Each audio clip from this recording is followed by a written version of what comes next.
Chapter 24 Chemistry Theory Video 3. Now let's look at this practical activity 24.1. Here what we are going to do is a redox titration. Here we are going to use the above equation that we studied, the equation that we studied earlier, that is the iron and manganate equation, to find the amount of ions in a sample, for example an iron tablet, by doing a titration. So now let's say we have an unknown concentration of Fe2 plus in a material. So we take a known volume, let's for example 25 cubic centimeters into a conical flask. We add that. Then a solution of known concentration of potassium manganate is put into a burette. Then you titrate. The potassium manganate solution is titrated against the solution containing Fe2 plus. Then MnO4 minus the purple color of the manganate ions will be removed when Fe2 plus reacts. Then endpoint is reached when all of the Fe2 ions will have converted or changed into Fe3 plus. And the permanent purple color will start to appear because of that. Because when MnO4 minus ions become excess, because it does not react with Fe2 plus. So if we have a proper proper endpoint marker, then we will be able to figure out how much iron is present in that. So they say that we can achieve a better result, more accurate result, by using dichromate 6 ions, that is Cr2O7 2 minus ions, because potassium dichromate can be prepared with a higher degree of purity than magnesium, than potassium manganate 7. So if we use an indicator of the endpoint, that would be oxidized as soon as the Fe2 plus has all reacted, then that will give us a very accurate reading. The half equation for dichromate is going to be Cr2O7 2 minus plus 14H plus 6E giving 2Cr3 plus aqueous plus 7H2O, and it has E standard value of 1.33 volts. Write down a note on this. Redox titration can be carried out to calculate the amount of iron in a sample where a known volume of an unknown concentration of Fe2 plus is titrated with a known concentration of potassium manganate.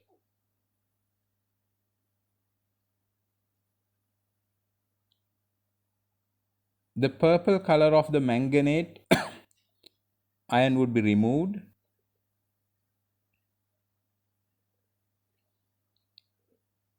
and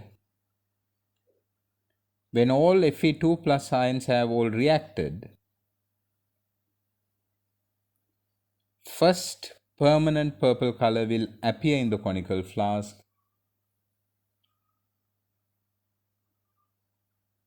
When manganate ions become excess in the solution.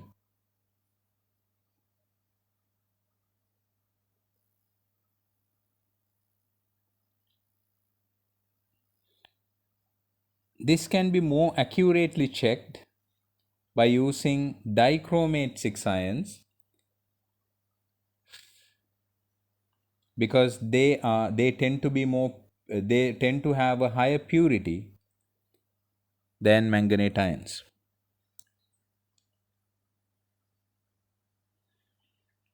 Dichromate ions have the following half equation. Please write this down. Cr2O7 2 minus aqueous plus 14H plus 6E minus gives you 2Cr3 plus aqueous plus 7H2O, and the standard value is going to be 1.33.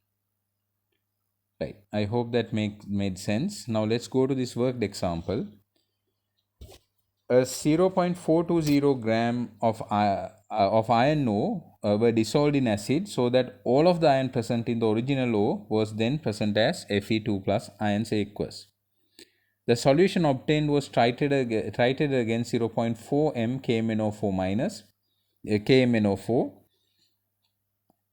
The titer was 23.50 cubic centimeters. Calculate the number of moles of MnO4 minus in the titer. So we use N equals V into C. N is the number of moles, V is the volume, and C is the concentration. So it is really easy. 23.50 divided by 1000 multiplied by 0.04. That gives you 0.000940 moles.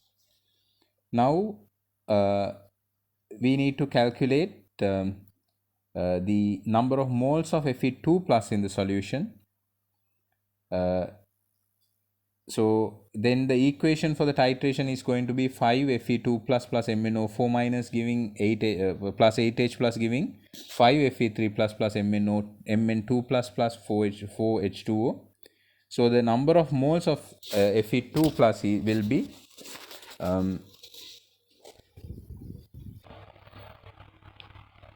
so in part B they are asking the number of moles of Fe2 plus. So to find that we wrote the equation. So the number of moles would be 5 into, because 1:5 is the ratio, 5 into the number of moles of MnO4. So as a result we get 0.00470 moles. Then part C is going to be the mass of iron in the solution. AR is 55.8. So you know number of moles. Number of moles of iron is going to be equal to the number of moles of iron 2 plus. So N into AR, so that is simple stuff, 0.262 grams. Then the percentage of percentage mass of iron in 0.40 grams of iron ore. So that is 0.262 is present in 0.420. That multiplied by 100 would give you 62.4. That is, that's an easy question. Now going to example 2, another example for redox titration. Now when you react manganate 7 ions with ethane diode ions, ethane diode ions Cr2O42 minus, then the ethane diode ion which is derived from ethane dioic acid, which was earlier known as oxalic acid. This can be oxidized by the potassium manganate in acidic solution. So a similar titration if carried out, we can find out the unknown concentration of ethane diode ions, and it is a toxic material. So you have to be very careful when dealing with those materials.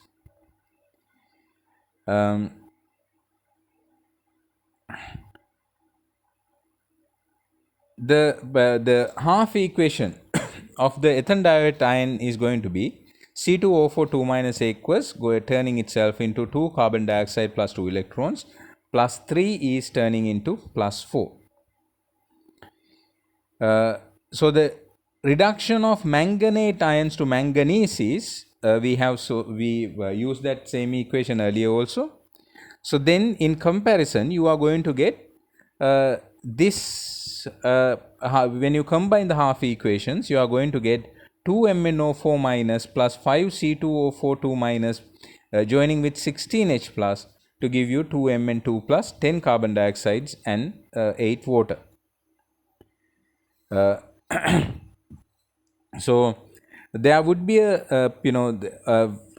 two manganate moles would react with 5 ethane diode ions. This is taken as an example of autocatalysis where Mn2 plus ions are formed, would be acting as a catalyst for the reaction. So the same equation, the things that take part in the equation will catalyze the reaction itself. This is, at the same time it will revert back to its original state. So as a result, they are, they are catalysts by themselves and also take part in the chemical reaction.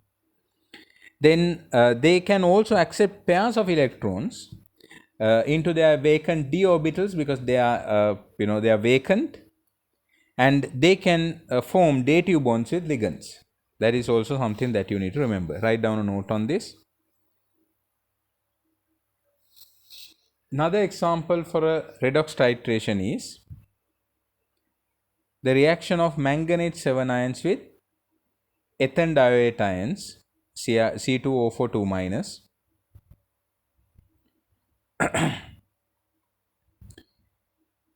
Leave a line and write. Ethane diode ions can be oxidized by potassium manganate in acidic solution.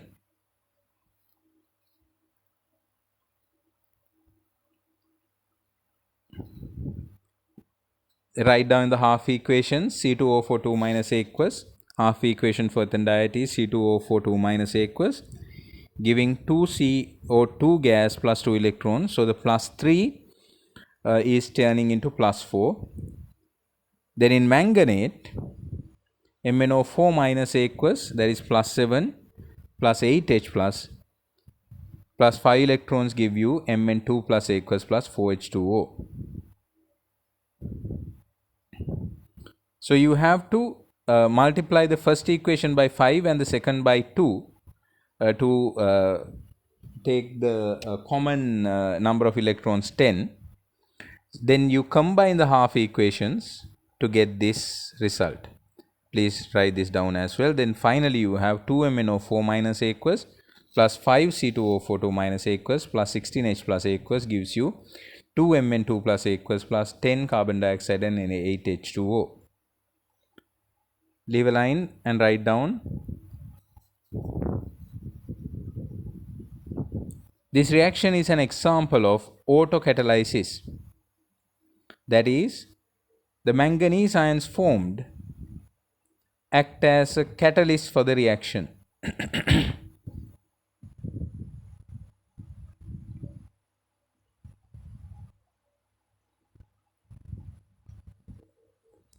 Also, they can accept pairs of electrons into vacant d orbitals, forming dative bonds with ligands.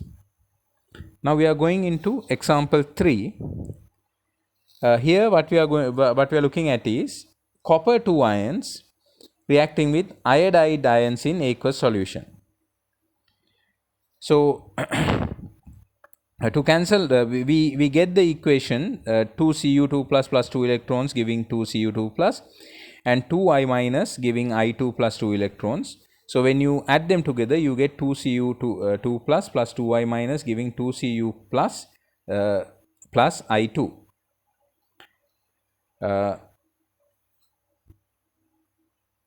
Then if we take the excess iodide ions, if we add the excess iodide ions to a solution of copper 2 ions, then iodine can be produced.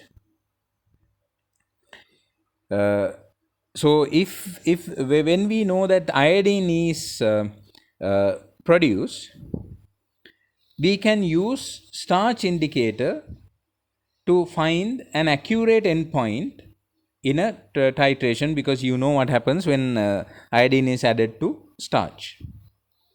So the brownish color of the solution will get lighter as it goes when iodine is disappearing in the second equation. What happens is, what we do is, excess iodide ions added to copper solution, when we add sodium thiosulfate solution of a known concentration, what happens is,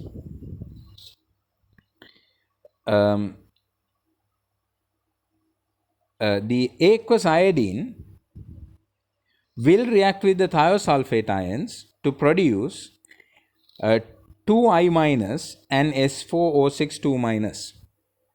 So the brownish color will disappear. So it will be the starch will be blue black with the iodine. So the blue black color will disappear when all of the iodine has reacted. So that will give us the endpoint. So you knowing the values of the concentrations added will help us to do the calculations. Write down the practical. The reaction between copper 2 ions with iodide ions in solution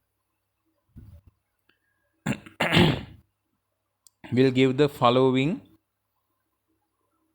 full equation. Write this down.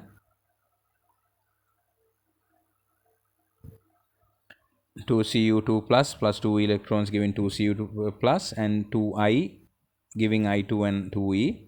Then the full equation here. Write that down. After that, write down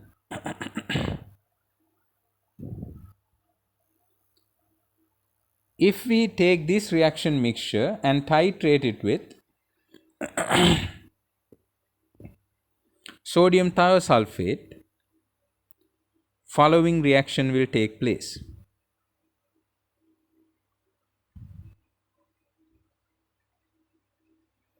Please write this equation down.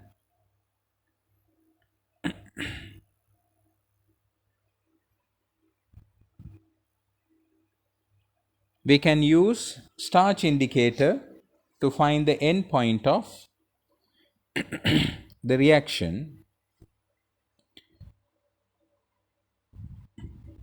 The blue black color will disappear when all iodine changes to iodide ions, right? So now let's look at this worked example. 25 cubic centimeters of copper sulfate solution of unknown concentration reacted with excess potassium iodide solution. The reaction mixture was then titrated against 0.0850 mole per cubic decimeter sodium thiosulfate solution using a starch indicator. The titer was 15.40 cubic centimeters when the blue black color disappeared. Calculate the concentration of the copper 2 sulfate solution. So first what we need to calculate is the number of moles of thiosulfate ions in the titer. So we have the equation, we know the values, N equals V into C. Then we have 15.4 upon 1000 into 0.085. Then that is the number of moles of thiosulfate ions. Then that we go back with the equations, and we have the equations 2Cu plus aqueous plus 4I minus give you 2Cu plus I2. Then I2 plus 2S2O3 2 minus gives you 2I and S4O6 2 minus. So then from this we can deduce the number of moles of copper ions in the original solution, and it is the same as the number of moles of thiosulfate ions in the titer. Right? So that is something that we can deduce because it is the mole ratio is 1:1 iodine. So we can use that concentration, we can use that value to find the concentration of 25 cubic centimeters copper 2 sulfate solution by getting C as the making it the by isolating C equals N upon V, and we know the N, then we divide it by V is 25 upon 1000, then we get 0.524 mole per cubic decimeter. If you understand this, if you understood what I explained to you, please do question number 2. If you did not understand, please let me know, then I will explain it further.